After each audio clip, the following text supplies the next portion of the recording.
latest read on the supply side healing process that Powell was harping on on Wednesday suggests Powell may be forced to pivot back to higher for longer. So in this chart, we show non-farm productivity for our top panel, unit labor costs in the second panel, and then private sector employment cost index on the bottom panel. The blue bars represent the 3-month annualized rates of change. The black line represents the 2-quarter annualized rate of change, and then the year-over-year rate of change in the red line.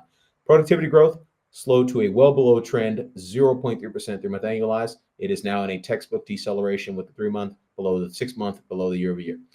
Unit labor cost accelerated to a well above trend 3-month annualized rate of change of 4.6%. It is now in a textbook acceleration with the 3-month above the 6-month above the year-over-year. And then lastly, private sector employment cost index is in a textbook acceleration as well, accelerating to 4.4% on a 3-month annualized basis. That number is essentially double its pre-COVID trend. So again, if this is the snapshot Powell was looking at in terms of supply side healing, it is not a good snapshot. Now, obviously, he probably had all this data in hand when he spoke on the Wednesday FOMC. The issue is, if you look at this from a forward-looking perspective, is if we stay at conditions like this, somewhere near what we just circled, then he's not going to be able to continue to talk up supply side healing, and he's going to have to actually talk about higher for long, guiding the higher for longer, guiding the neutral policy rate higher, guiding 2025 and 2026 higher, and ultimately acknowledging that with this speech. So, and that could be quite hawkish for markets in the context of the hawkish net financing policy pivot. So again, we spent a lot of time in the left tail section today. We're still in a risk on market regime. I don't think it's appropriate to